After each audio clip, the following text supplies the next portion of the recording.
रामू लकड़हारे, चलो हमारे साथ, राजा का आदेश है। क्या क्या बात है सैनिक महोदय, मैंने तो कोई गलती नहीं की। मैं तो बस अपनी रोजी रोटी के लिए लकड़ियां काटता हूँ। चुप, सवाल मत करो, चलो राजमहल। रामू डरते हुए उनके साथ जाता है। वह बार बार पीछे मुड़कर अपनी कुल्हाड़ी और लकड़ियों को देखता है। हे भगवान, ये क्या अनर्थ हो गया। मैंने तो कभी किसी का बुरा नहीं किया।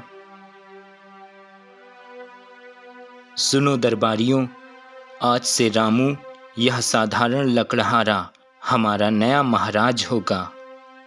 दरबार में सन्नाटा छा जाता है। रामू चौंक कर विश्वास की ओर देखता है। ये क्या मजाक है मंत्री जी। मैं एक गरीब लकड़हारा राजा कैसे बन सकता हूँ? कृपया मुझे बताइए, मेरे साथ ये सब क्या हो रहा है? रामू, अब तुम इस राज्य के राजा हो, कारण इसका जवाब तुम्हें खुद ढूंढना होगा। मैं कुछ नहीं बता सकता। यह क्या पहेली है? आप मुझे बिना बताए राजा बना रहे हैं। मेरी पत्नी और बेटा गांव में भूखे प्यासे होंगे और आप मुझे यहाँ फंसाना चाहते हैं। महाराज, आप चिंता ना करें, आपकी पत्नी और बेटे को तुरंत राजमहल लाया जाएगा। अब आप इस राज्य की बागडोर संभालें। रामू कुछ समझ नहीं पाता, लेकिन सैनिक उसे राजसी वस्त्र पहनाने ले जाते हैं। रामू, ये सब सपना सा लगता है। हम जो कभी 2 वक्त की रोटी के लिए तरसते थे, आज राजमहल में हैं। सावित्री, मुझे ये सब अच्छा नहीं लग रहा। कुछ तो गड़बड़ है। ये लोग मुझे कुछ बता नहीं रहे। पिताजी, अब आप राजा हैं, अब तो हमें कोई कमी नहीं होगी। बेटा, राजगद्दी की चमक के पीछे कोई राज छिपा है। मुझे डर है कि ये सुख ज्यादा दिन नहीं रहेगा। अचानक एक रात रामू की तबीयत बिगड़ती है। वह बिस्तर पर गिर पड़ता है। वैद्य आते हैं, लेकिन कुछ नहीं कर पाते।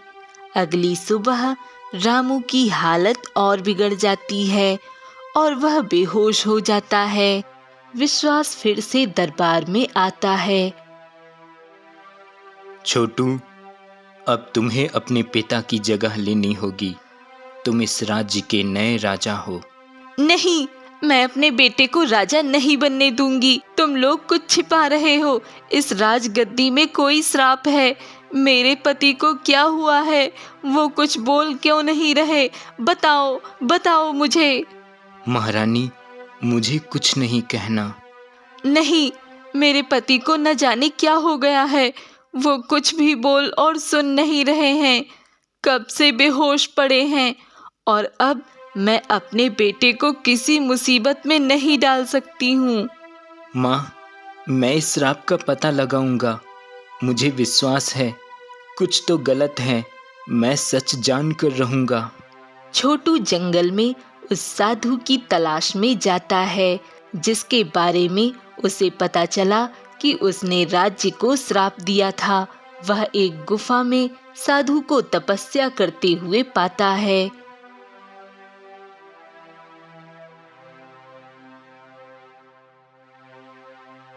साधु महाराज, मैं छोटू हूँ। आपके इस राज्य को श्राप देने की वजह से राजा बने मेरे पिता की हालत बहुत बिगड़ गई है और वो बेहोश पड़े हैं। कुछ भी बोल और सुन नहीं पा रहे। न जाने क्यों, न जाने उन्हें क्या हो गया है। मैं आपसे विनती करता हूँ, इस श्राप को वापस ले लें। बेटा, मैंने क्रोध में आकर यह श्राप दिया था, क्योंकि तुम्हारे राज्य का पुराना राजा दुष्ट था। उसने मेरे आश्रम को नष्ट किया, मेरे शिष्यों को मारा। मैंने गुस्से में कहा था कि जो भी इस राजगद्दी पर बैठेगा, उसकी 1 साल में मृत्यु हो जाएगी। महाराज, एक दुष्ट राजा की सजा पूरी प्रजा को क्यों? मेरे पिता तो एक साधारण लकड़हारा थे। बिना राजा के यह राज्य कैसे चलेगा? कृपया इस श्राप को वापस लें। तुम ठीक कहते हो बेटा। मैंने क्रोध में आकर पूरे राज्य को संकट में डाल दिया और मुझे लगता है तुम्हारे पिता की हालत इसी वजह से बिगड़ी है। उन पे भी मेरे उस श्राप का प्रकोप चढ़ रहा है, लेकिन अभी पूरी तरह से तुम्हारे पिता को उस श्राप ने जकड़ा नहीं है। अगर तुम अभी सूर्यास्त से पहले ढींगरा जंगल में जाकर वहां लगे मृत्युवन संजीवनी के पेड़ से उसका फूल लेकर आ जाओ तो उस फूल को सूंघते ही तुम्हारे पिता को होश आ जाएगा।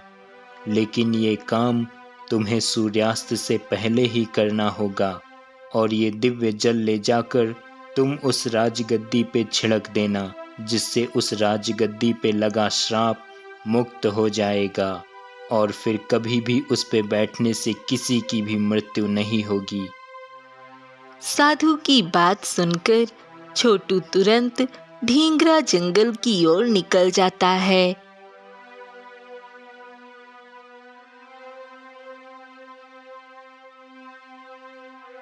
जैसा साधु महाराज ने बताया था, ढींगरा जंगल तो यही है, पर वो दिव्य मृत्युवन संजीवनी बूटी का पेड़ कहाँ हो सकता है? तभी अचानक एक आवाज छोटू को सुनाई देती है। कोई मेरी मदद करो, मदद करो, मेरी मदद करो कोई। अरे, ये आवाज किसकी है?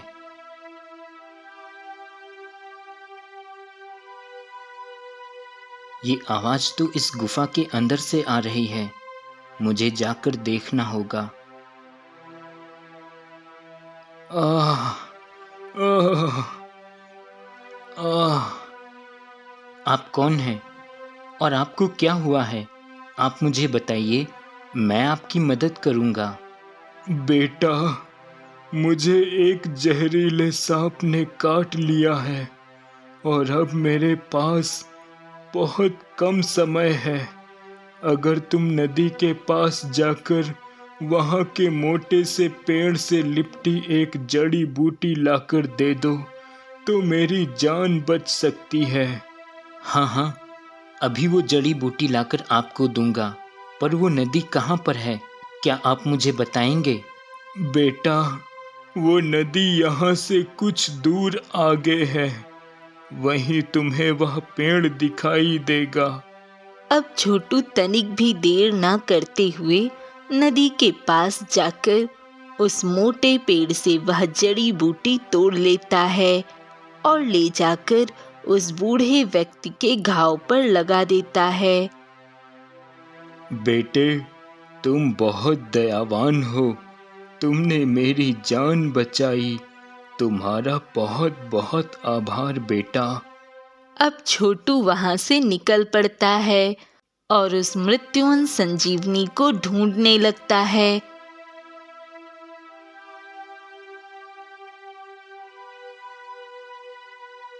ए लड़के, कहाँ जा रहा है तू?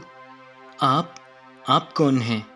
मैं हूँ एक खतरनाक डायन और तू जिस काम के लिए इस जंगल में आया है उसे पूरा करने के लिए तुझे अपनी जान देनी होगी। अगर ऐसा है तो मैं अपनी जान देने के लिए तैयार हूँ, पर मैं अपने कदम पीछे नहीं हटाऊंगा। छोटू के इतना कहते ही वह डायन एक परी बन जाती है और छोटू से कहती है, ये तुम्हारी परीक्षा थी जिसमें तुम सफल हुए हो। तुमने एक बूढ़े इंसान की मदद की, यानी तुम दयावान भी हो और तुमने अपने कर्तव्य को पूरा करने के लिए अपनी जान की परवाह भी नहीं की, यानी कि तुम वीर भी हो। इसलिए अब तुम वो मृत्युवन संजीवनी का फूल ले जा सकते हो।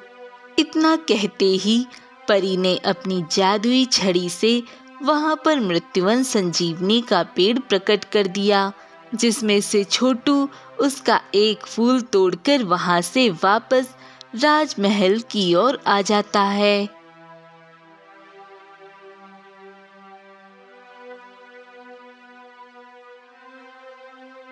बेटा, मैं ठीक हो गया, मैं ठीक हो गया।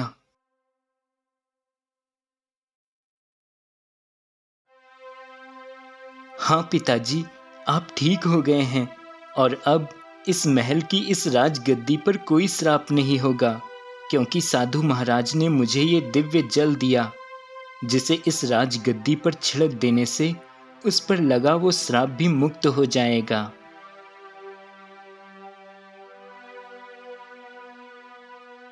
बेटा, आज तुमने बहुत महान कार्य किया है, हमें तुम पे गर्व हो रहा है। अब रामू उस राज्य का राजा बनकर राज्य के लोगों की सेवा करता और राज्य के सभी लोगों को खुशहाल रखता।